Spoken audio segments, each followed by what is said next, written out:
Senate Committee on Economic and Workforce Development is being called to order. While we wait for a few more people to arrive, we'll go ahead and get things started in a subcommittee. The first bill that we will be hearing is Senate Bill 85 by Senator Nicola. Feel free to begin whenever you're ready.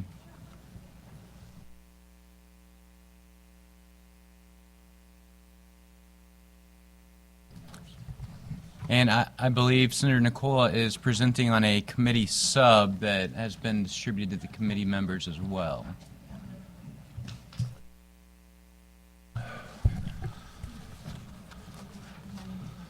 Well, thank you, Mr. Chairman, members of the committee, for this opportunity to present SB85. Excuse me, too, for my voice. SB85 seeks to prohibit the county assessors from using any computer program, including artificial intelligence, to make a final determination of the true value in money of real or personal property. If such programs determine that the value has increased by more than 4%. This bill also includes a provision requiring assessors to provide any third-party documents or reports or other data relied upon in the computation of assessed values. In Jackson County, the county I represent, our constituents are struggling with enormous property tax increases, which are at times pricing homeowners out of their homes. I have a list from the Jackson County legislature that's a few weeks old, that 77 families have lost their homes due to high property taxes. One part of the issue in Jackson County has been the process by which these assessors are assigning value to property. They're using computer software that assigns value, and many times the value is increasing by significant amounts, as well as the varied amounts between homes in even one single neighborhood. The potential for unfair property tax increases greatly when automated systems determine that a property's value has increased beyond a certain threshold. While I share the goal of ensuring fairness in property assessments, I would like to present a few important considerations and suggest a way forward that balances both fairness and efficiency. First, the use of computer programs in property assessments has been the standard practice due to their ability to process large volumes of data quickly and objectively. These systems analyze multiple factors such as location, property size, condition, and market trends to produce assessments that are both timely and accurate. However, we must also acknowledge that errors can occur and property owners may have concerns when there has been significant increase in their assessed values. To address this, I propose that in cases where an increase exceeds 4%, there should be a personal evaluation conducted by an experienced, knowledgeable appraiser.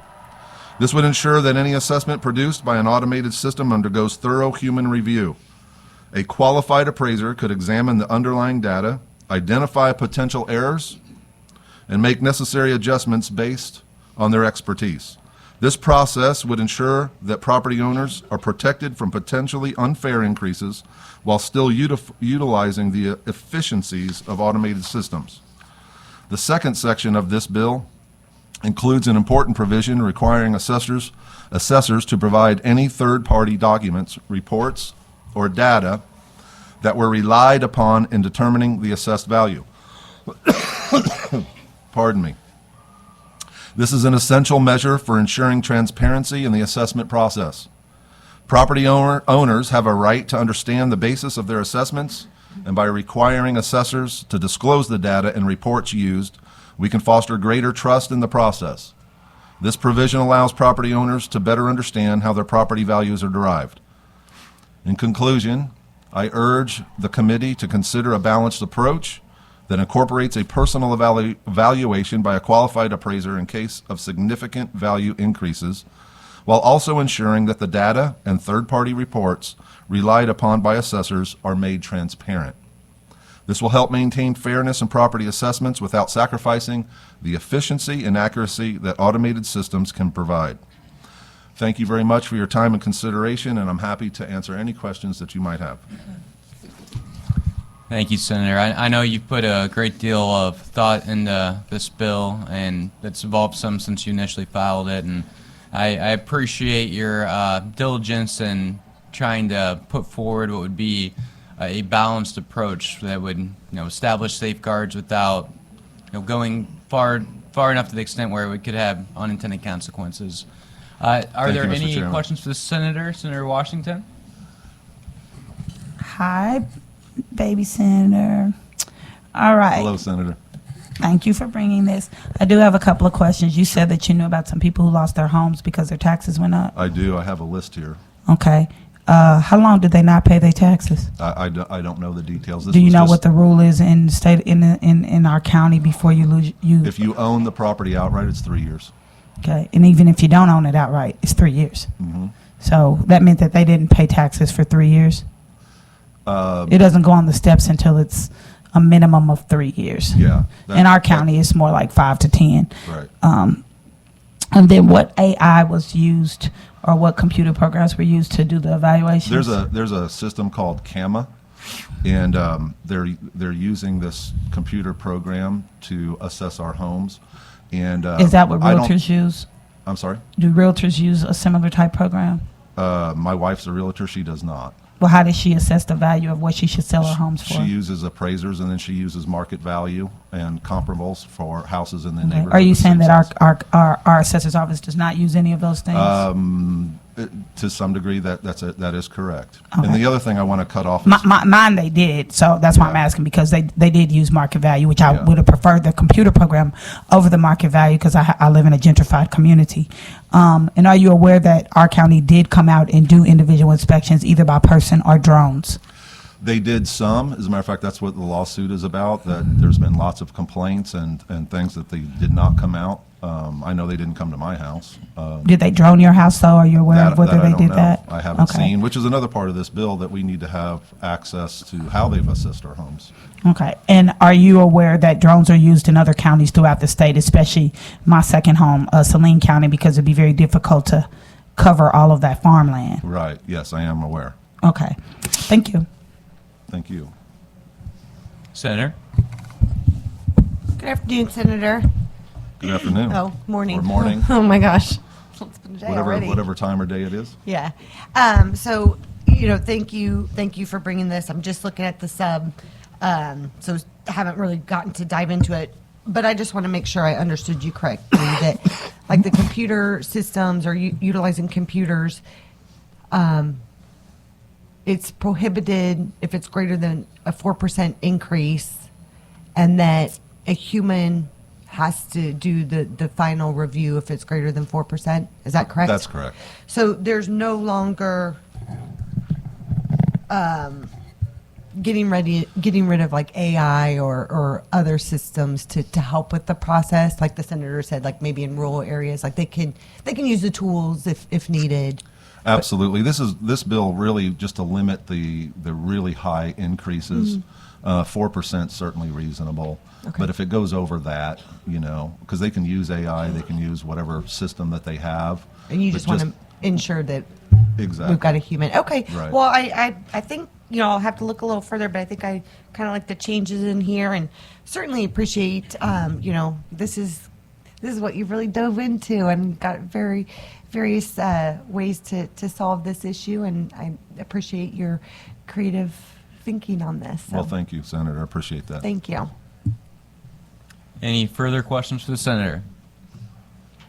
Seeing none, anyone that would like to testify in favor of this bill, please come forward.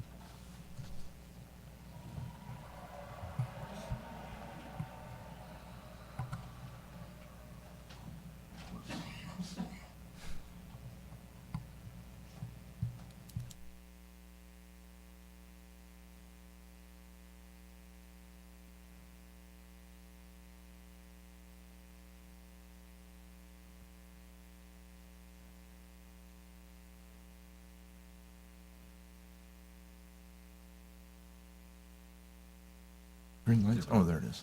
Hey, good morning. My name is Scott Haley. I'm a Chesterfield resident, and I work for U.S. Capital Development, based out of Clayton, Missouri, and I'm support Senate Bill 85, for a few reasons, focus largely on the sections regarding reporting and the documentation of that.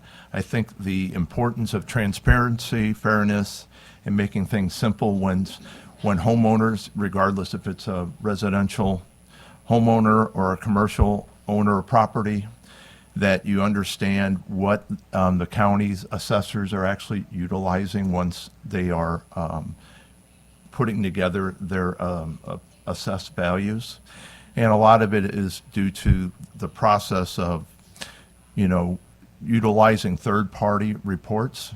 Nobody's against third-party reports or other documentation or data. It's just, I think homeowners and property owners should have an understanding prior to, once they get their notice or they're seeing their property record cards, what data has been used, so you can effectively evaluate the value compared to what the county's assessor is doing. Doing such, we believe, would provide credibility and the transparency necessary.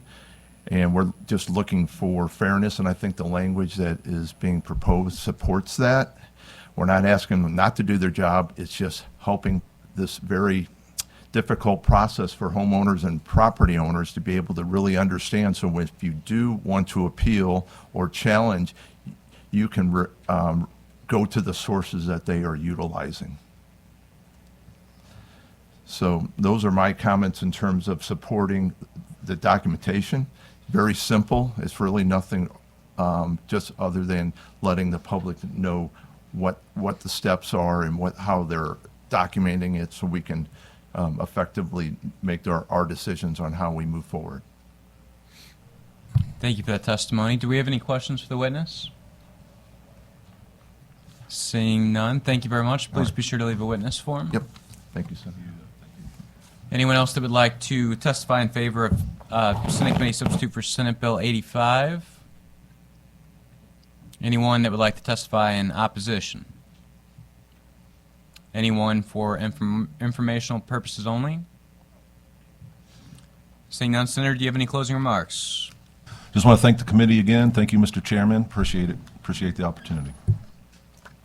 This concludes the hearing for Senate Bill 85.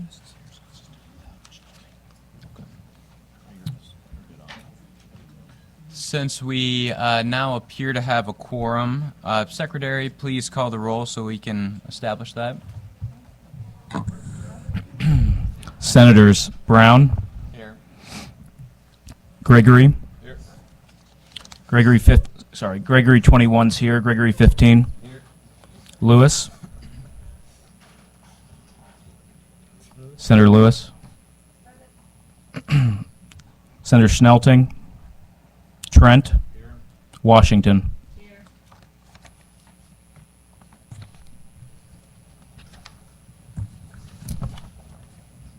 Since we have established a quorum, I'd like to make a motion to go into executive session. Do I have a second? Second. We are in executive session. I move that Senate Joint Resolution 50 be brought before committee. Do I have a second? This is Senator Brattin's bill we heard last week, which modifies provisions relating to property tax assessments. I move that the committee vote do pass SJR50. Do I have a second? Second. Is there any discussion? Seeing none, Secretary, please call the roll. Senators Brown. Aye. Gregory 21. Aye. Gregory 15. Aye. Lewis. No. Schnelting. Trent. Washington. No. By your vote of 4-1, you have, excuse me. No, there's two. Excuse me. By your vote of 4-2, you have voted to do pass SJR 50. I now make a motion to move out of executive session and resume our regular hearing. Do I have a second? Second. We are out of executive session. Next bill we will be hearing today is Senate Bill 57. Senator Coleman, please begin whenever you're ready.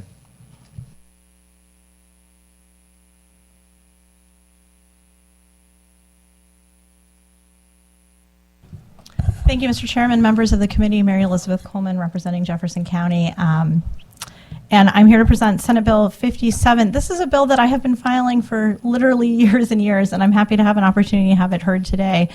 The Missouri State Constitution prohibits taxation on essentials, on necessities.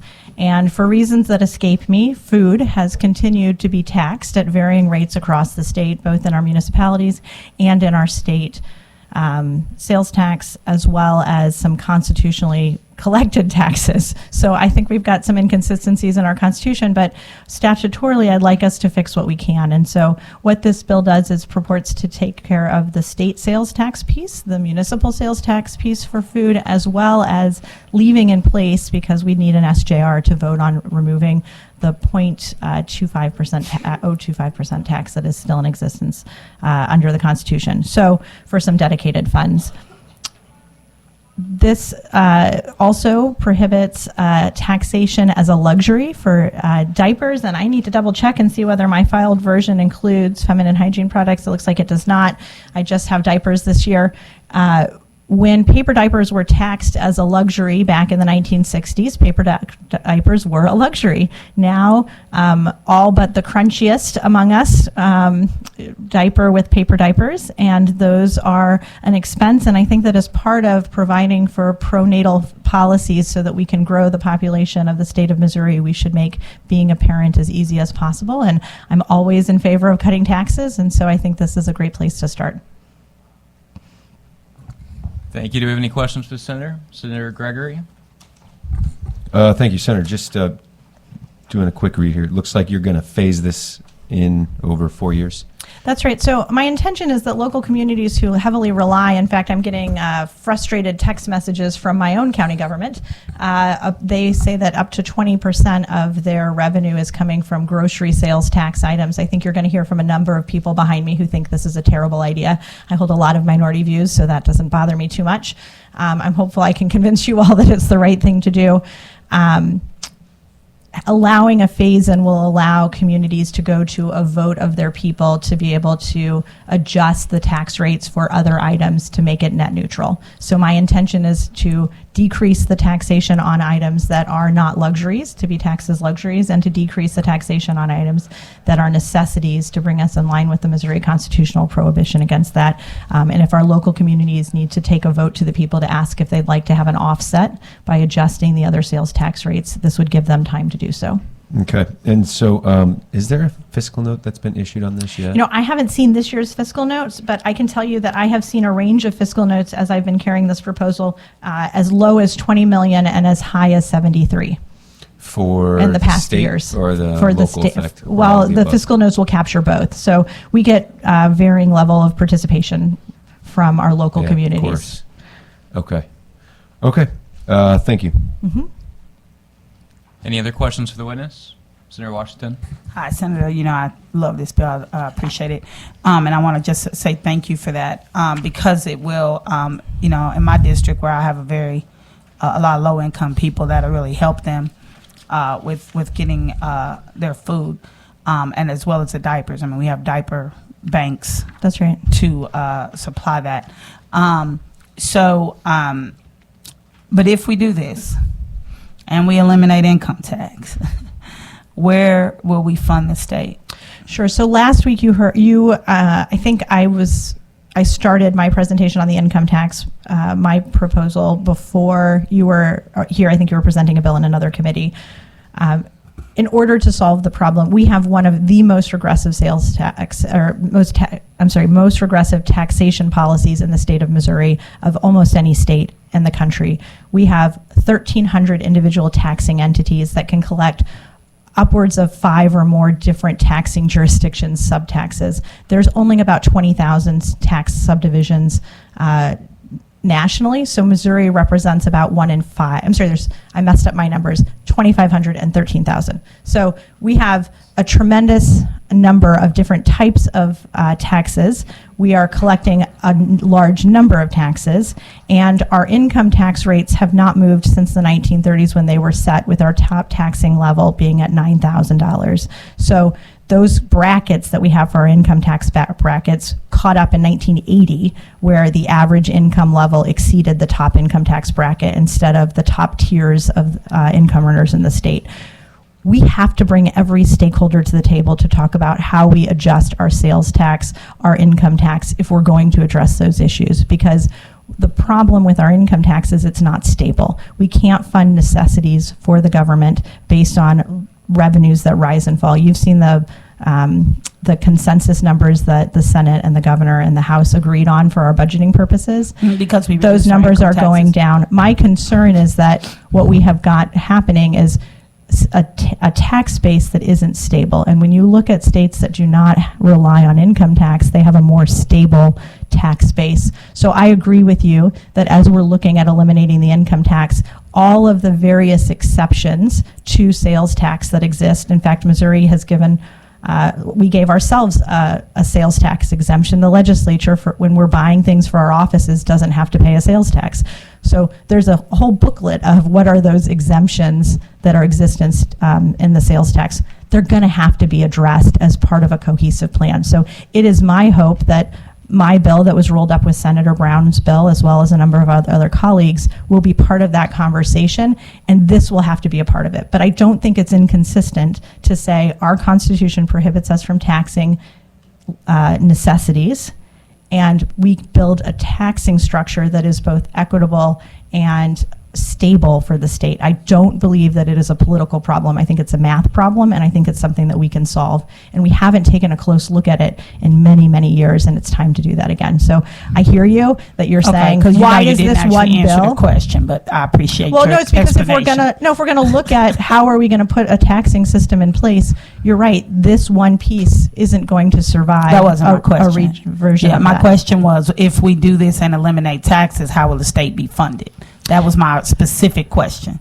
So my specific answer is I think this is a good step forward as we're looking at how are we going to evaluate how all the taxes play together. And if we don't get a grand solution on revamping how our tax base is working, I still think that this is the right solution to create this carve out, because our poorest citizens are having to pay regressive taxes, and I don't support that. And one of the things that I think is so interesting about the luxury tax on diapers or the taxation on grocery items is it's almost like a litmus test. So 42 states have already done this. Republican governors have led the effort on this. Democratic governors have led Absolutely the not. New Jersey was the first state that did it, and when they did it, it was a Democrat governor. They have led it in their states. So what I'm saying is 42 states have done this, and whether you think it's a good idea or a bad idea seems to be, as you track the states that are passing this, was it a Republican who proposed it and you're a Democrat, or was it a Democrat who proposed it and you're a Republican? And Republicans have opposed it in Democrat-led states, and Democrats have proposed it in Republican states. And so, again, I think this is just common sense that we shouldn't have a regressive tax system, and our Constitution prohibits taxing necessities. Nobody would say that food isn't a necessity, so we should create that carve. No, I like that part of it. I'm just like, we do have to figure out how will we make up those taxes, especially when we're probably getting ready to lose a large amount for our SNAP benefits, and we're going to lose a large amount for our Medicaid if the federal budget is approved. So, and that is a gigantic part of our state budget is the money we get from federal government. So I appreciate you bringing this. We've talked about this for years. Yeah. So thank you. Thank you, Senator. Any further questions for Senator? Senator Gregory? Yeah, briefly. So when you talk about food, I'm assuming you're talking like flour, bananas, meat, cheese, etc. Grocery items. Grocery items. So then is there a distinction on grocery items of, are candy bars included in that? I'm so glad you brought this up. So 2 things on this. One, we had actually a change that was made when I got this to the floor of the House 4 years ago. And one of the representatives, actually from Jefferson County at the time, proposed that we utilize instead of the WIC definition, my proposal uses the TANF food definition, and he had wanted us to use the WIC definition. And the TANF definition is, I think, a more appropriate definition that includes most grocery items.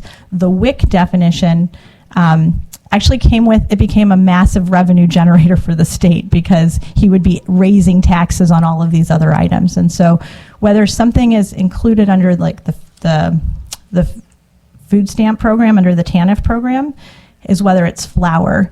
So this comes down from the federal government. I don't know why this is the way the rule is, but do you know whether a Twix or a Snickers bar qualifies as something you can buy with food stamps? It's Twix because it has flour in it. So a Snickers bar does not have flour in it, so it doesn't That's my preferred qualify. candy bar anyway, so. I know. So I admit some of these rules are 100% absurd, but that's where we're at. So it wouldn't then get rid of a sales tax, like if I'm going out to my local restaurant. No, this is for grocery items. Okay, and then, just want to echo some of the comments because. Again, it's like hot and pizzas at Casey's work, frozen pizzas. I'm sorry, hot pizza would not, frozen pizza would. It's grocery items under those federal rules. I just hope we can continue the conversation because, as you said, we've all gotten emails. Some municipalities in my district, up to $2 million or 25% of their budget. So your number was pretty spot on of how that's going to get made up. So just hope we can figure out a way to. That part of my hope is that delayed implementation will allow local governments to be able to address that with a vote of their people of whether they want to create an offset or not. Any further questions? Senator Lewis. Thank you, Senator. I'll be speaking on kind of a similar bill here in a little bit, and I just didn't know if you would be open to having it state sales tax only and letting the municipalities, and we could talk about that offline, but that's listen, on mine, I would love to get this as far down the line as possible. I have had every version at some point advanced. So I've done just the state portion. I've done with the municipal. I've done a delayed phase. And this is something that I think that creating an off-ramp of taxing necessities, I'm happy to take, like my grandmother used to say, you can go far or you can go fast. And a step forward is a step forward. So I'm open to doing what we can do to try to get this further down the line. Yeah, I look forward to working with you in the chair and seeing what we can do. Thanks. Thank you, Senator. Any further questions? Seeing none, anyone that would like to testify in favor of this bill, please come forward.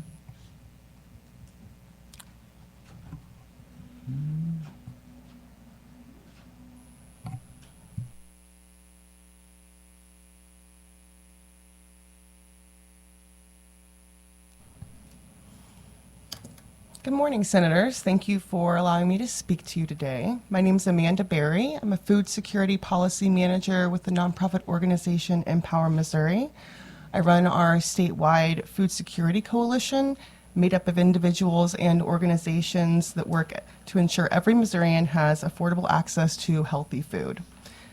During the late 1990s, Empower Missouri worked with state legislators to pass a bill that decreased the state sales tax on food from 4.225% down to 1.225%.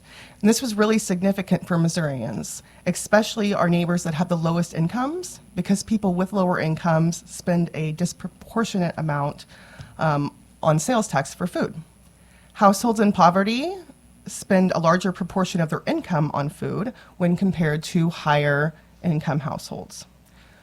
Right now, there are only 13 states that apply a state sales tax to groceries and only 6 that have local sales tax applied to groceries. And unfortunately, Missouri is falling into both of those categories. Senator Coleman's bill would not only eliminate the state sales tax on groceries, but would also phase out the localities from being able to tax groceries as well. While the state is currently taxing groceries at only 1.225%, local taxes can fall anywhere from 2% all the way up to 8%. We're very grateful for Senator Coleman to have filed this legislation, and we think that it is critical for our state to reevaluate its policy on taxing groceries at the state and local levels. Thus, we are offering our support for this bill. With that support being said, we do want to acknowledge that there is some very vital concerns about eliminating this tax revenue for both the state and the localities. We know that a lot of the services that are funded by these taxes are extremely important and include education and other essential services, and we would hope that any bill to eliminate these taxes also put into place an alternative way for the revenue to be collected. 37 states are already managing to balance their budgets without taxing groceries, and we believe that Missouri could do the same. Thank you for your testimony. Do we have any questions for the witness? Seeing none, thank you. Please be sure to leave a witness form. Anyone else that would like to testify in favor of Senate Bill 57? Hi, my name is Liza Weiss. I'm the Executive Director of Missouri Appleseed. Missouri Appleseed believes that all Missouri families should have the opportunity to thrive. We are testifying today in support of the bill specifically related to eliminating the luxury rate sales tax for diapers. Diapers are necessary healthcare products. Families need them. 36% of families in the United States say with children ages 0 to 3 report having difficulty affording diapers for their children. Daycares will not allow parents to drop their kids off if they can't supply a day's worth of diapers. Parents who have problem affording diapers extend the use of diapers to make them last longer, and this can place the children's health at risk. We think that diapers are not luxury items. They should not be taxed as such. We help families. We allow Missouri families to keep their own monies. We help parents. We're helping children. So we are excited that Senator Coleman has filed the bill and that she continues to file it. And thank you for letting me testify. Thank you very much. Any questions for the witness? Seeing none, thank you. Please be sure to leave a witness form. Next up in favor.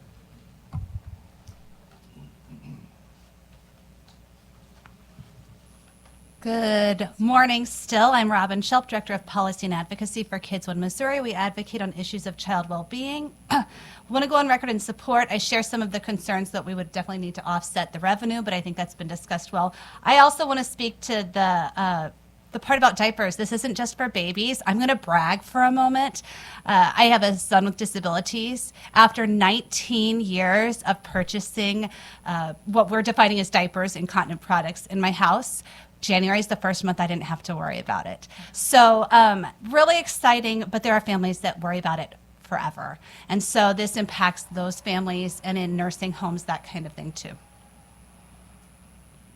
Oh, and thank you for filing this bill. That's it. What's that? Yeah, I need to stop in.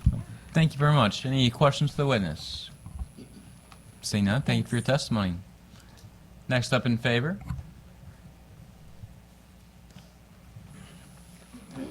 Thank you, Mr. Chairman, members of the committee. Jamie Morris, registered lobbyist for the Missouri Catholic Conference here in support. Want to thank the bill sponsor for bringing it forward. And just to echo what has already been said, we are focused on the luxury tax on diapers. Obviously, we view that as a necessity. We're not against the elimination of sales. I just don't have a position on that.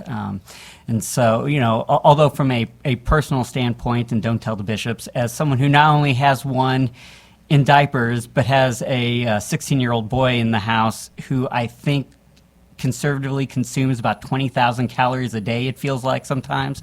I don't think it's the worst idea either. So, but anyway, I'd be happy to answer any questions. Thank you for that testimony. Any questions for the witness? Seeing none, thank you very much. Anyone else that would like to testify in favor of Senate Bill 57? Seeing none, anyone that would like to testify in opposition?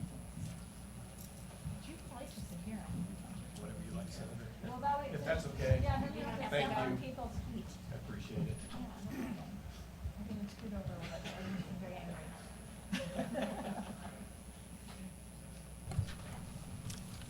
Good morning, Mr. Chairman, members of the committee. My name is David Dimmitt, and I am the mayor of the city of Brentwood, Missouri, a municipality centrally located in St. Louis County. I testify in opposition to Senate Bill 57. Sales taxes, including taxes on the sales of food, is the lifeblood of many Missouri local governments. Local governments do not have income taxes and must survive instead on property taxes and sales taxes. It is important to note that the bulk of real property taxes do not go to support local municipalities, but instead to schools and other taxing jurisdictions. This fact explains municipalities' heavy reliance upon sales taxes. In return, we provide policing, fire protection, parks, road repair, sidewalks, and building inspections to ensure public safety, just to name a few. Your local government, and not the state of Missouri, are the entities that provide these services. In Brentwood, sales taxes make up about 75% of total revenue, and a significant portion of that sales tax comes from the sale of food. In 2024, the sales taxes on food in Brentwood generated in excess of $4 million in revenue. If grocery sales are exempted from sales taxes, the projected loss would be approximately 16% decrease in total revenue, not just sales tax revenue. This significant loss would seriously impact our ability to continue providing core services to all who live, work, and play in our city. Another problem with the elimination of taxes on the sale of food would be the impact on municipalities to service debt obligations. Brentwood made long-term debt decisions based upon an expectation of a continuation of sales tax revenue, including sales taxes on food. In fact, the city undertook an $80 million flood mitigation project along Deer Creek. The residents were such strong proponents of this that they overwhelmingly passed a 0.5% economic development sales tax on top of the existing sales taxes, which raised our sales taxes from 1.5% to 2%. Sorry, I'm getting over a cold. I shouldn't have had you sit so close. I'm on the good side. The debt service for this Brentwood Bound project for fiscal year 2023 through 2043 every year is approximately $6.09 million. The money to pay this debt comes from sales taxes. If there is a revenue loss of more than $4 million and the city must make the debt service payment, the first option would be to freeze capital expenditures such as fire pumpers, ambulances, police vehicles, sanitation trucks, street sweepers, police and fire radio replacements, and street maintenance. Then we would begin to consider furloughs of employees, including police and fire. The average cost of a fully equipped police officer, including compensation, benefits, uniform, and equipment, is approximately $139,000 a year, and a firefighter is about $98,000 a year. In sum, the city took on voter-approved debt to address chronic flooding of a state highway, Manchester Road. But now state legislators are considering legislation that would jeopardize our ability to service our debt obligations and provide basic municipal services to our residents. Proponents of the grocery tax exemption say the exemption would lower the burden on taxpayers, especially low-income families. For years, the tax has been labeled as regressive because low-income families spend a larger portion of their money on food than middle-income and high-income families. However, a report compiled by the Tax Foundation in 2022 compared several tax scenarios and found that low-income earners actually benefit more from having the grocery tax in place. One reason is that the benefits of federal food aid programs, notably SNAP, lowers the tax burden placed on low-income earners because the federal government has exempted the purchase of grocery items with SNAP credits from sales taxes. In other words, the benefits of SNAP already function as a sales tax exemption. As it stands today, many low-income families receive the equivalent of a grocery tax exemption through SNAP, but pay the full tax rate on other necessities. If other taxes are implemented because cities need to supplement the losses of a general grocery tax exemption, many low-income families will still pay no taxes on groceries, but an increased amount on other necessities. Another central argument favoring the exemption is the claim that because the grocery tax does not exist in many other states, it is absolutely necessary for Missouri. It is not absolutely necessary for Missouri. Proponents of the exemption argue that Missouri cities could model its revenue structure after cities in non-grocery tax states. However, comparing Missouri to the rest of the country can be quite misleading. Of the 50 states in Washington, D.C., 45 states levy sales taxes. Many states, including Texas, Florida, and California, exempted food from the state sales tax at its inception, meaning that only 30 states have historically taxed groceries. Of those 30, only 11, including Washington, D.C., have fully exempted them. So nearly half of all states with sales taxes, and most states that have historically taxed groceries have some form of a grocery tax. Finally, it's important to put this proposed tax cut into context.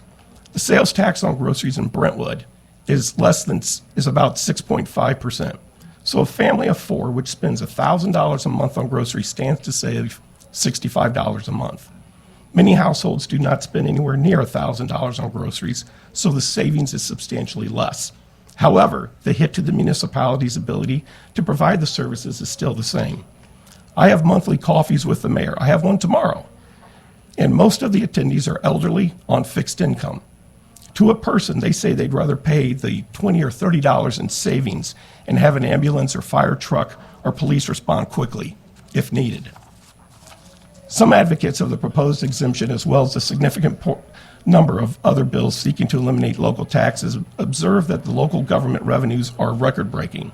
This is a disingenuous narrative that completely misstates the facts by ignoring the reality of inflation and one-time ARPA funds. The pandemic-era funds will not return. Meanwhile, the sales tax exemption on food would be permanent. Finally, inflation does not discriminate. While tax revenues are up due to inflation, so are expenses. Every citizen is feeling the effect of inflation and the pain of purchasing goods and services at this time, and your city governments are no different. But cutting the sales taxes on groceries would be the wrong way to address the issue. Instead, it would only lead to unacceptable and potentially dangerous cuts to services expected and deserved by local residents. Thank you. Thank you. Any senators have questions? Senator Washington? Hi, thank you for being here. Could you repeat your title again? I'm the mayor of Brentwood. Okay. Sorry. Okay.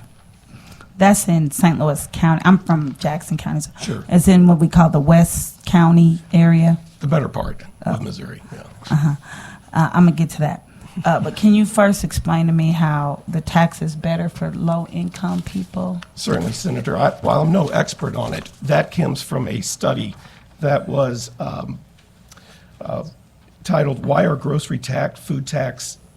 No, I'm sorry. That's from the Surprising Regressivity of Grocery Tax Exemptions. That was in the Tax Foundation, printed in April 13th of 2022. And the Okay, theory, you can get that to us. Yeah. But let me ask you about a few flaws in that study. That you mentioned SNAP several times, and so do you think that only low-income people would be excluded from the sales tax? No, everyone would be excluded from the sales tax. Okay, so do you understand what our SNAP eligibility requirements are in the state of Missouri? I do not. Okay, you should probably look that up before using that study, because if you make minimum wage in the state of Missouri, guess what? You're not able to qualify for. Yes. I'm guessing SNAP. That would be correct. We pay $13.75, and if one makes $13.75, they'd have to have 2 kids in order to get SNAP benefits. So I don't see the correlation, and I found it just a little bit mean and disrespectful to degrade the SNAP people like that. Let me ask you something else about Brentwood, because you said you had met with some elderly people and they were okay with paying their grocery taxes. Yes. What is the average home value in Brentwood? You're the mayor, you're supposed to know this. I would estimate it's probably 130. It is $253,000 to $258,000. Does that sound about right? I can't argue with you on that. Do you think that you have a lot of SNAP people in them houses? I have no idea. But you're the mayor, right? What's your population again? 8,300. Okay. So are you comparing the upper middle class value of folks to those who are low income that say may live in North City, St. Louis, or Jackson County where I live, or Saline County where my family is? No, I was comparing it to a number of the elderly folks that I know who live in Brentwood, who I said are single income, they're fixed income retirees. That's what I will say that as a kid, I used to think fixed income meant you was poor, right? I didn't know. And as a college kid, and I had an aunt and an uncle who lived in Chicago, and we took a school trip to Chicago, and we go to visit them, and they lived in Hyde Park, which I didn't know what the hell that meant. I just know that when I came to the apartment, the building looked pretty posh to me, and wasn't no cell phone. So I remember going to a payphone to call my parents and tell them that you gave me the wrong address because you said they were on a fixed income. Now, mind you, these are my grandmother's sister and husband. And my mother said some not so nice words and sent me back. And it was where they lived, and it was really, really nice. And when I got back home, the next time I came home, my mother explained to me that, and this is in the 80s, that between the two of them, they were probably getting about $10,000 a month on a fixed income. So how many of those fixed income people that you spoke with are actually SNAP recipients? I haven't inquired as to if any of them are. Do you know what the percentage of SNAP benefits are in your city? I do not. Okay. And I say all that to say I don't see how paying extra taxes is ever going to help anybody that's poor. That it just doesn't. And so I appreciate you being here. I totally understand the effect that it would be on your municipality. It would happen to mine as well. But I don't want us to be in a position where we're saying poor people want to pay taxes. And I also don't want us to be in a position where we assume that everybody that's poor is on SNAP. Because everybody that's poor is not receiving government benefits.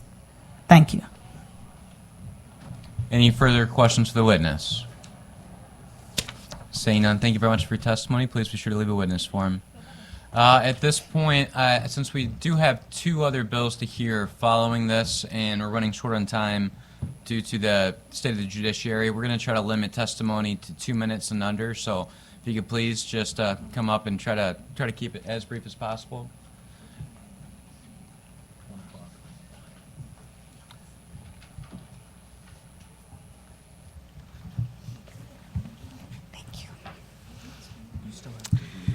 Hello, Senators. Thank you for the opportunity to speak today. My name is Natalie McNish. I am the mayor of the city of Marshfield. The city of Marshfield is a fourth-class city. We have a population of just over 8,000. We serve about 10,000 people a day as we're located on I-44. Our total governmental fund revenue is about $6.8 million. Of that, sales tax is 70% of that number. The sales tax from food sources is 28% of that. Much like has already been presented, we too have approximately $11 million in debt that is currently funded by those sales tax revenue sources. So when we take a look at our budget and what the potential impact of this bill could be, we find that most of our budgets would not suffer a 28% impact. They indeed actually have more between a 32 and upwards of 48% impact.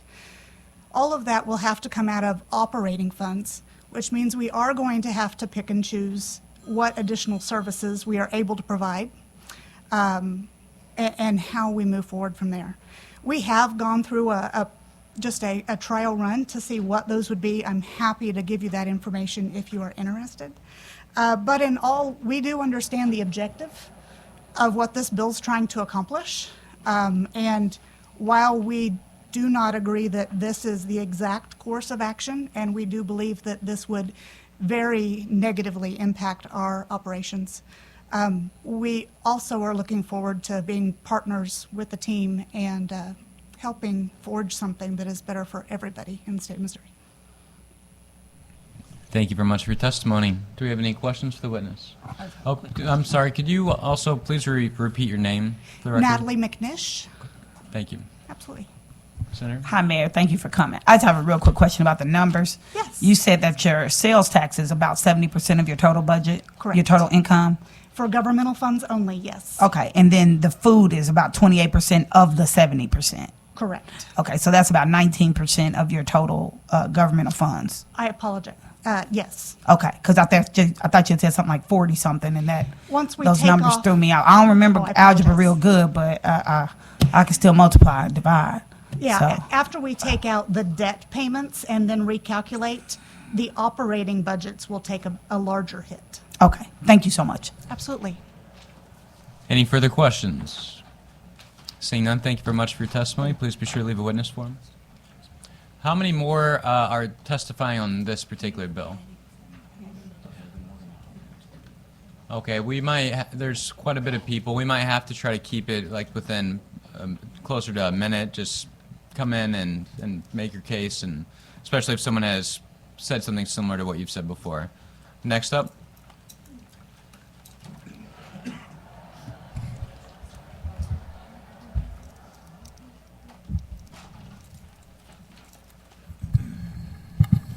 Thank you, Mr. Chairman, members, senators. My name is Sue Allen. I am a resident of Town and Country, Missouri. That is West County. She's not here now. West County, St. Louis. I am on the Board of Aldermen. I'm the president of the Board of Aldermen in Town and Country. I am speaking against the bill as written, though I like part of it, if you made changes. But I'm basically speaking for the benefit of the city. I'm not going to address the financial needs or situation of our residents of Town and Country. So I'm concerned with the city.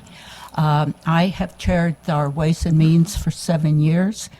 Our city pays for, out of gross revenues, our police and fire and EMS were not annexed into a fire district. And Mr. Shelton here is going to give you some of the more specifics. But basically, the cost... 30 seconds, okay. Then we're going to have to, otherwise everyone's not going to get a chance to speak. Okay. The cost for our public safety is approaching 60% of our general revenue. I believe that public safety is an essential service. I learned something about the Constitution. Public safety is the first thing that a government should do, and if we lost our revenues on sales tax, that could affect our safety for our residents. And Mr. Shelton. Good afternoon. Appreciate the opportunity to be here. My name's Bob Shelton. I'm the city administrator for the city of Town and Country, and I can be brief. The impact, as the senator said on some of the others, to the city of Town and Country would be $2 million without the grocery sales tax after it's fully phased in. Even the first year at $500,000 is a huge impact. My police budget alone is $5 million. I have 50 total employees, 30 of them are in my police department. During COVID, we tried to make cuts. The only place after getting bare is to go to our police department, the public safety. I think it's helpful for the state to know Town and Country is at the intersection of I-64, 270, and we also have Missouri 141. We respond to 1,500 traffic crashes a year. MoDOT alone has told us this is the busiest interchange in the state of Missouri. The Highway Patrol does not necessarily cover this area. Town and Country does. So public safety, we cannot afford. It would have an impact to the region and the state in order to reduce this. And in all fairness to the senator, we do not have any other sales tax that we could put before our voters when she talked about sales tax that would make up for this. We don't have anything available that could offset that loss. Thank Appreciate you very your much. opportunity. Any questions for the witness? Senator Gregory? Yes, thank you. Thank you. Town and Country is actually in my district, so and you guys, you all do an absolute great job. Just to be brief, and then we can continue offline. What's important to me is that we don't continue to come to taxpayers for more and more of their money. I am always interested in finding ways to save money. Okay, we all have to do it personally. Businesses have to do it constantly. You know what? Governments can do it, and so I love to hear that you guys had found ways to cut. I guess you were forced to with COVID, but I'd like to explore those more because I know it. I know with 100% certainty that there are ways to save money within government operations. Obviously, our essential services are important, and we want to be supportive of that. But I also want to assist you in finding ways to save money for our folks. Great. Any additional questions? Mr. Chairman, I just want to say last year when my kid had a car accident, when I was on the floor of the Senate, that was in Town and Country, and their first responders were phenomenal. So thanks on the record while we're doing this. Thank you very much, guys. Please be sure to leave a witness form. Next up. And we're going to be limiting it to 1 minute, just so everyone has time to speak. We're going to have to stay pretty strictly to that. Where do we? There we go. Thank you very much. I am Mike Clement. I'm the mayor of the city of Manchester. I am also from St. Louis County. And I would just say the city of Manchester would be significantly impacted as well. Loss of our revenue through sales taxes, if they were taken away, would be about $4.6 million. That's more than what we spend just on our police department. And since we're short on time, I actually wanted to contrast the city of Manchester with my hometown. And I'm going to just take 1 minute and share that experience. I was raised and born in the small town of Malden, Missouri, southeast Missouri. Today, it is really struggling. It is having a really tough time, but it does have a Walmart and it has a grocery store. And I am absolutely confident that if the sales tax on groceries were exempted, that small town of Malden, as bad as it is right now, would probably suffer more considerably more. So the impact on this, if it was exempted, affects every community in the city of the state of Missouri in a bad way. Thank you very much for your testimony. Any questions for the witness? Seeing none, next up.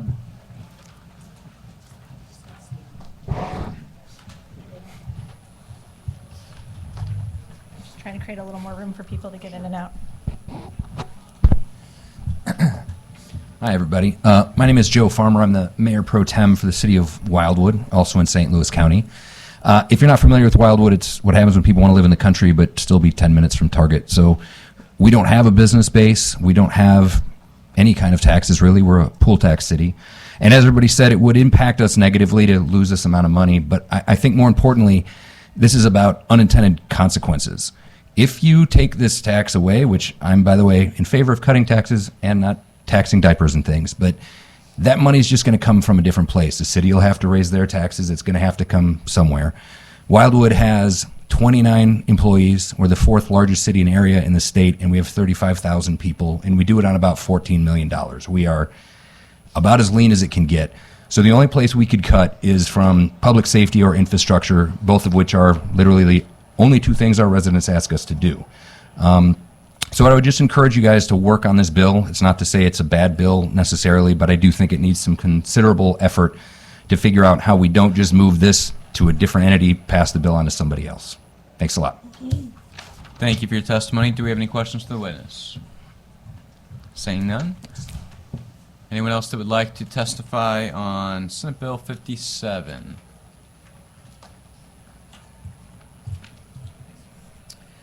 Good afternoon. I'm Michelle Heiliger. I'm the mayor of Wright City, Missouri, which is found in Warren County. And where our community is a little bit different from what you've heard previously, we have 5,700 residents and our budget is $3.2 million. We rely heavily on our grocery tax. We also have more than 40% of our students in school are on free and reduced lunches. We are a socioeconomically impacted area. This cut would create a deficit in our budget of 20%. So we went out last year and we got a vote approved by our voters for a $9 million bond issue because of our infrastructure challenges. I don't know if y'all are aware what it costs to build a road right now, but a road of less than a mile is $1 million. When you have a $3.2 million budget and your police department gets 1.4 of that, you don't have the money to build a road. So we went to our voters and we asked for $9 million. Our bond payment is $500,000. In addition to that, we also went to our voters and asked for a 1% sales tax increase, which they gave us. We committed 50% of that to infrastructure.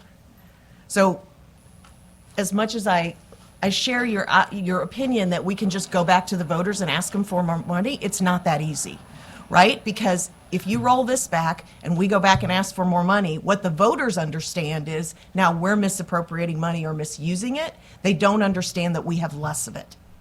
And so they want to know, well, what did you do with the money we already gave you? That's the challenge that this creates for small, especially for small communities who we don't have much else to cut. Like rural communities need to have a voice. We are a huge part of the state of Missouri, and I don't have a $14 million budget. I don't have that kind of money. Thank you. Thank you very much. Appreciate your testimony. Any questions?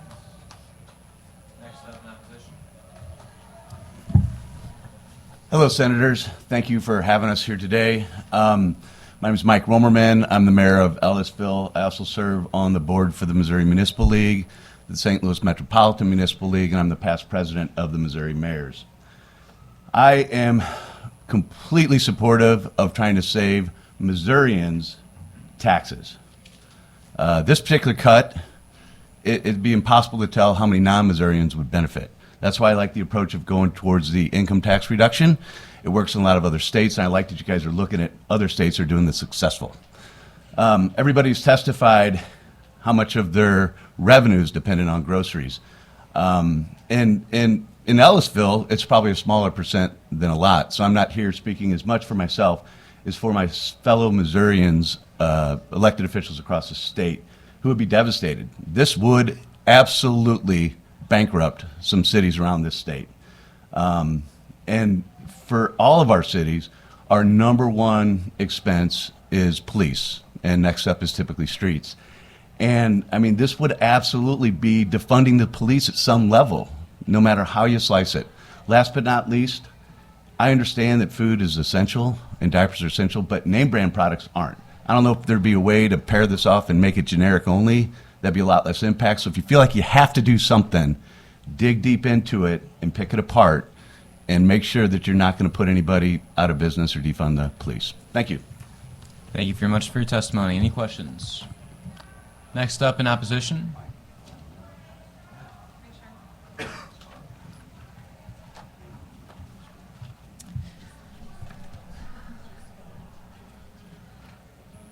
Hello, good afternoon. My name is Abby Ogborn. I'm the city manager and city clerk for the city of Wright City. You just heard from my mayor moments before.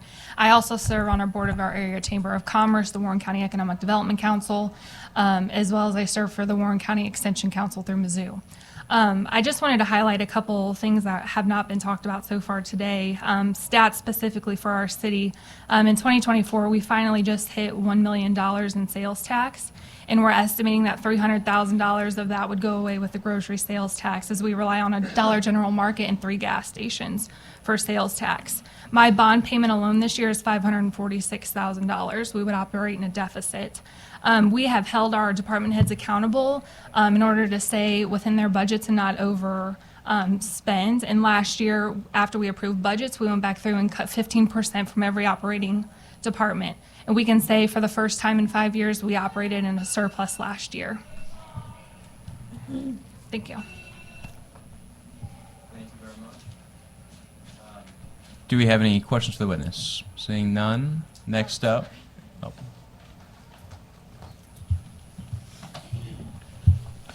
Good morning, Senator. Good morning, Senators. Thank you for the opportunity to speak this morning. My name is Chuck Haverly. I'm a city councilman for the city of Maryland Heights in St. Louis County. I am also the past president of the Municipal League of Metropolitan St. Louis and a past president of the Missouri Municipal League. 700 communities in our state is what our number is. So this tax will impact all 700 of those communities. So if it's all about flour, that means that the burritos and the Hot Pockets and the cold pizza that's at the Quick Mart would be impacted potentially, right? And so, okay, fair enough. Sorry about the Hot Pockets. My point is all 700 communities are fighting today to be the best stewards of the financial resources that their communities have given them. And to that end, they're balancing public safety, capital improvements, and how to compete in a marketplace with an ever-changing salary requirements. So in order to provide the best services, we need to be able to manage and be good stewards of the best resources that we have available to attract the best employees. Thanks for the opportunity. Thank you very much for your testimony. Any questions to the witness?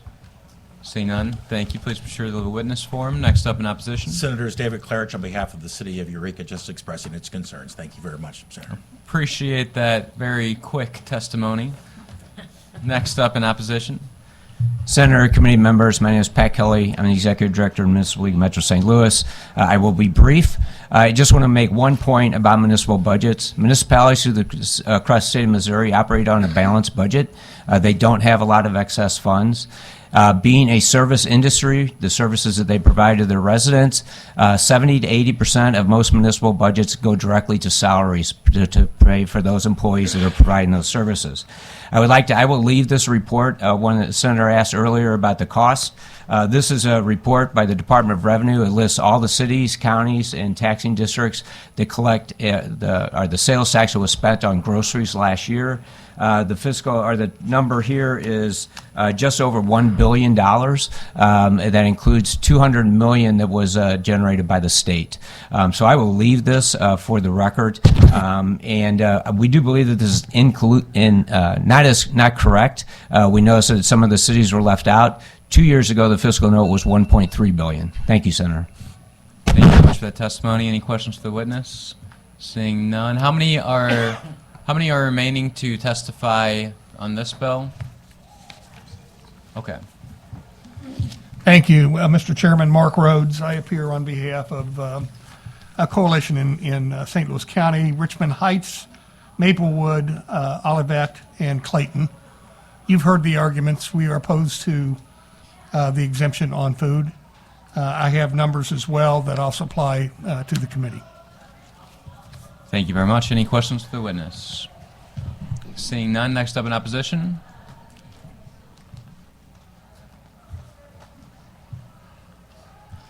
Morning, Chairman, members of the committee. My name is Laura Holloway. I'm the Deputy Director of the Missouri Municipal League, and we represent 650 cities across the state.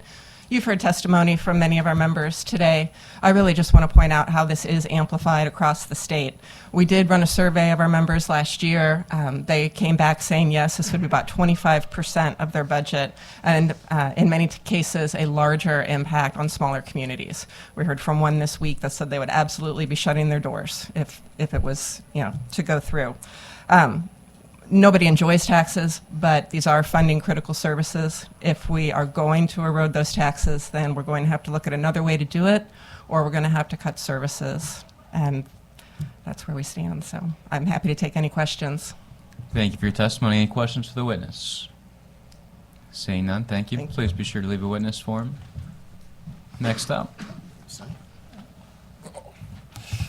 Chair, members of the committee, Henry Telemack with St. Louis County to go on record as in opposition to Senate Bill 57. I think everybody has said it better than I can, and while we will not disagree with the senator as to how to lower taxes, our impact would be about $81 million on grocery sales tax that St. Louis County collected last year. While personally, Senator, you know how much I eat, so I definitely know the impact on grocery sales tax.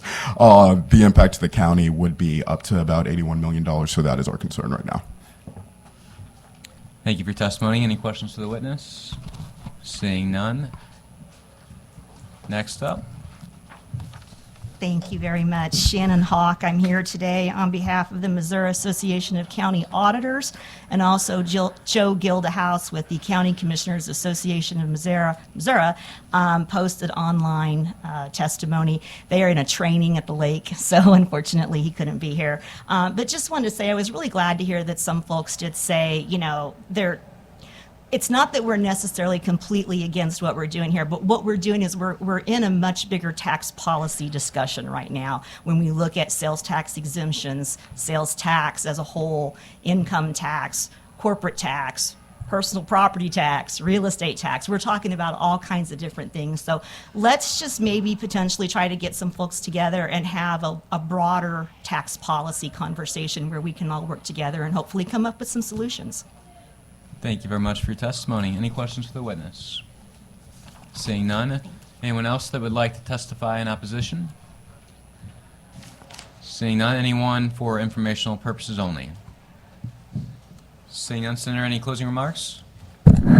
Thank you, committee. I just wanted to say, one of the things that we face every day in Missouri is we have a system that nobody would have built. And I think what you heard is testimony of people in favor and in opposition who do not think that necessities should be taxed as luxuries and that necessities should be exempted from sales taxes. We also have communities who are reliant on various forms of taxation. And so I look forward to working with people as we put things together because I don't believe that this is a political problem. I think it's a math problem, and I think it's one we can solve that makes sure that the values of all Missourians are represented.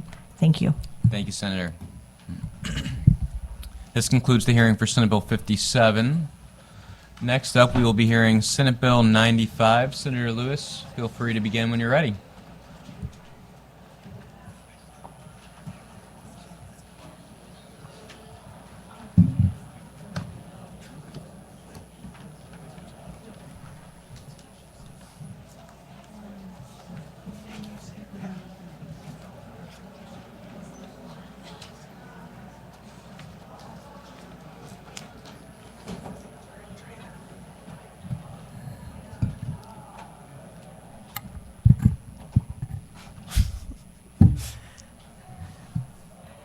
Thank you, Mr. Chair. For the record, I'm Senator Patty Lewis, representing the Senate District 7. Thank you for the opportunity to be here before you in the committee to present Senate Bill 95. Just a little bit of background of why this bill is so near and dear to my heart. Shortly after I was elected to the House, I was invited to tour Happy Bottoms, a diaper bank in my district. And at that tour, I really learned the impact diaper insecurity has on the entire family. From the babies, the infant's health, being in saturated diapers for extended period of times, obviously can increase the risk for diaper dermatitis, UTIs, other infections, even potential renal failure resulting in additional visits to the pediatrician, in occurring more costs. It also, diaper insecurity has increased stress and anxiety on the parents with the stress of not being able to provide essential basic needs for their infant. And also, Mr. Chair, as we talked about, this really is a workforce issue. I'm so glad it came to this committee. Parents experiencing diaper need report missing an average of 5.1 days a month because they don't have enough diapers to send with their child to daycare. As I've learned more into this, I've dove into period poverty as well. And 2 in 5 people who menstruate struggle with affordable period supplies, which is known as period poverty. 1 in 3 low-income women report missing work or school due to the lack of access of period products. Without feminine hygiene products, women are unable to leave their house or you are forced to use unsanitary options, which can lead to infections and preventable health conditions. Feminine hygiene products and diapers are essential sanitary health items, but like we've been talking about taxes, for tax purposes, feminine hygiene products and diapers are considered luxury items taxed at a rate of 4.225%. What Senate Bill 95 does, it exempts diapers and feminine hygiene products from state sales tax only. And then it also reinstates the diaper bank tax credit, which expired this past December. It's been around, and just due to the makeup of the General Assembly, it was something that we just couldn't get renewed. But it's very critical, and we'll hear from some witnesses who it's critical to be able to service those in need. The last thing the bill does is modify the definition of diaper bank to ensure all 9 diaper banks in the state of Missouri can qualify for the tax program, and as well as I'm looking at additional language to ensure that nobody gets kicked out and those who've been participate might be grandfathered in. There are various versions of this bill. It's had a history of bipartisan support. Senator Gregory has co-sponsored this bill, and he told me he was going to say, so I don't want to speak for him, but we can talk later on this, that his version of the bill does not have a expiration date on the sunset. It's a renewal without the sunset, which I certainly support that version as well. With that, happy to answer any questions. Thank you. Any questions for the senator? Seeing none, how many people are here to testify on this bill? Show of hands.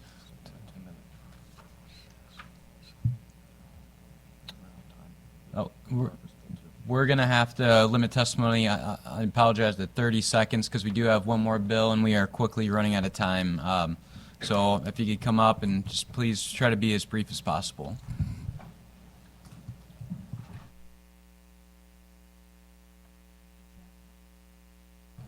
Thank you, Chairman, and those of you that stayed. I am Susan Belger.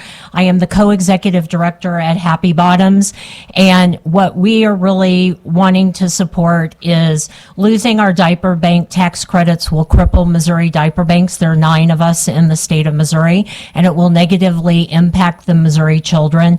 In Kansas City, we grew 76% last year. We are now currently donating to our 80 partner agencies over 500,000 diapers a month, which equated to almost 6 million diapers last year, and we're serving 6,900 children.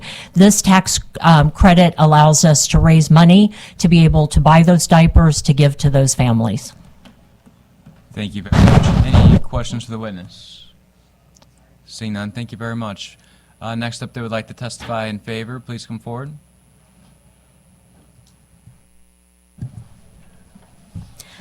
Hello, Chairman and Committee. My name is Muriel Smith. I'm with the St. Louis Area Diaper Bank. I would like to testify in favor of this bill. Similar to Happy Bottoms, we receive the tax credits, and that really allows us to get more monetary donations in, which helps us pay for the diapers that we distribute. We distribute over 3 million diapers annually and close to 800,000 period supplies annually. Our donors really like seeing those tax credits, and that's an incentive for them to give, which again allows us to better serve our community and be able to distribute those diapers and period supplies throughout our community. Thank you. Thank you very much for your testimony. Any questions? Seeing none, next witness in favor, please come forward. My name is Trana Shaughnessy. Is this one? There we go. My name is Trana Shaughnessy. I'm program manager for the Diaper Bank of the Ozarks. We're the 3rd largest diaper bank in the state after Kansas City and St. Louis. And we actually lost our diaper tax credits a couple years ago due to the definition of what a diaper bank is. Because of that, we are now able, or not able, to serve 10,000 children that we were able to serve in the past. So changing this definition and extending that sunset is crucial to us providing diapers to the children that need them in our area. Thank you. Thank you very much for the testimony. Any questions? Seeing none, next up in favor.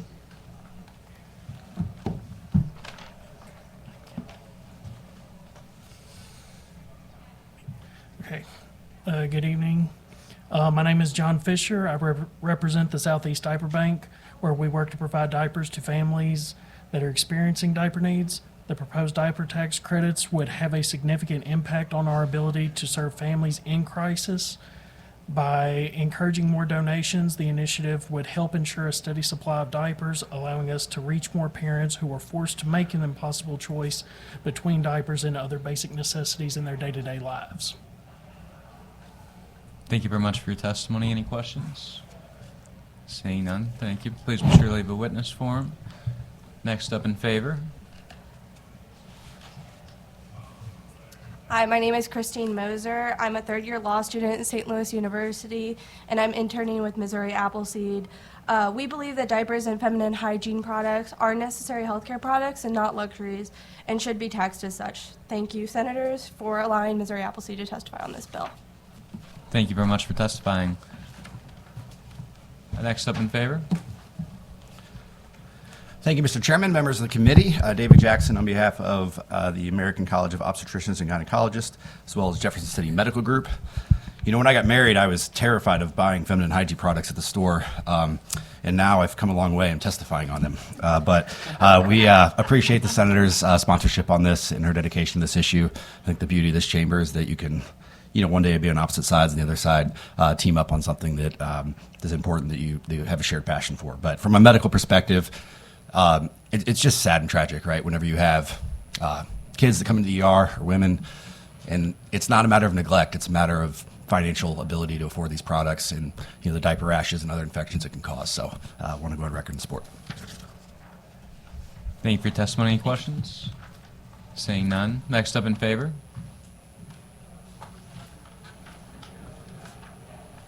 Good afternoon. Robin Shelp, Director of Policy and Advocacy for Kidswood, Missouri. Just want to go on record of support. I'm also submitting testimony for Rachel Bauer, representing Missouri State Medical Association and Missouri Association of Osteopathic Physicians and Surgeons in support. Now, I know you testified on the last bill. Could you repeat the organization? Was it the same organization? Kids Win Missouri. Okay, gotcha. Yeah. Okay. Thank you very much. Any Thanks. questions? Seeing none. And I just want to say I appreciate everyone's patience and everyone, helping us get through this as expeditiously as possible. Good afternoon once again, committee. Jamie Morris with the Missouri Catholic Conference here in support. Just want to thank the bill sponsor, Senator Lewis, for bringing this forward. I think you've heard from the diaper banks, from those working, how vital these tax credits are for these programs and to help some of those most in need for what really is a necessity and not a luxury. So thank you once again, and I'd be happy to answer any questions. Thank you. Any questions to the witness? Seeing none. Next up, that would like to testify in favor? Seeing none. Anyone that would like to testify in opposition? Anyone for informational purposes only? All right, Senator, you have any closing remarks you'd like to make? No, thank you. Thank you for the opportunity. Of course. This concludes the hearing for Senate Bill 95. We have one more bill being heard today. Senate Bill 128. Senator Washington, begin when you're ready.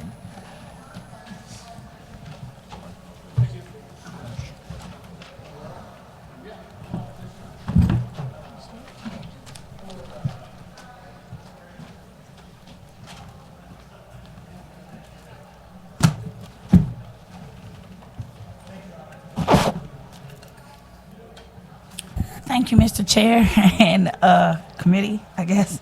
For the record, I'm Senator Barbara Ann Washington from the 9th Senatorial District, which is Jackson County, mostly Kansas City, Raytown, and a tiny bit of Independence and Lee Summit. This is a really simple bill. Some years ago, under the previous governor, under Governor Parson, the Department of Workforce, Economic Development and Workforce was moved to the Department of Higher Education. It used to be in another department. And so this bill will, one, change the name to the proper name in statute and allow workforce development to grant funds to entities, especially under the Federal Workforce Innovation Opportunity Act. They do get those funds now, but they don't have the authority to make direct grants to entities. So this is something that we kind of been working on for a few years so that they can have that direct access to apply those grants to entities that are wanting to use WEOI funds. And that's it. Thank you, Senator. So the funding for the grants, where is that money that's already appropriated somewhere? It's federal funding, so we don't Okay. know. We don't know every year, how much we're going to get, and it's for workforce training. So, like last year, it went to some of our workforce agencies. There's like 8, I think, in the state. So money was allocated to those agencies, and then of course they take some money, and then it eventually gets to the entities that are going to use it to train folks. Okay. So is there anyone that authorizes those grants currently? Is this changing who does that, or is it just giving It'll them- be like last year for the Kansas City side, it was our workforce state. It was our local workforce agency, which is not a part of the state. Okay, so it would just change who has the ability to grant those? Yes. Okay, got So it. it could come directly from our state agency because that's where the funds flow through. Okay, thank you. Anyone here to testify in favor of this bill, SB 128? Anyone testifying in opposition? Anyone for informational purposes only? Seeing none, Senator, any closing remarks? No, this is something that the department has asked to do. I'm really active in the workforce arena, especially with this grant funding. And so this would just make it easier for us to be able to allocate funds and also allow us to allocate more funds, because the more entities involved in the distribution, the more service fees are applied. So this would eliminate all of that as well. Thank you, Senator. Thank you. That concludes the hearing for Senate Bill 128. With no further business coming before the committee, I now make a motion to adjourn. Do I have a second? Second. Adjourn.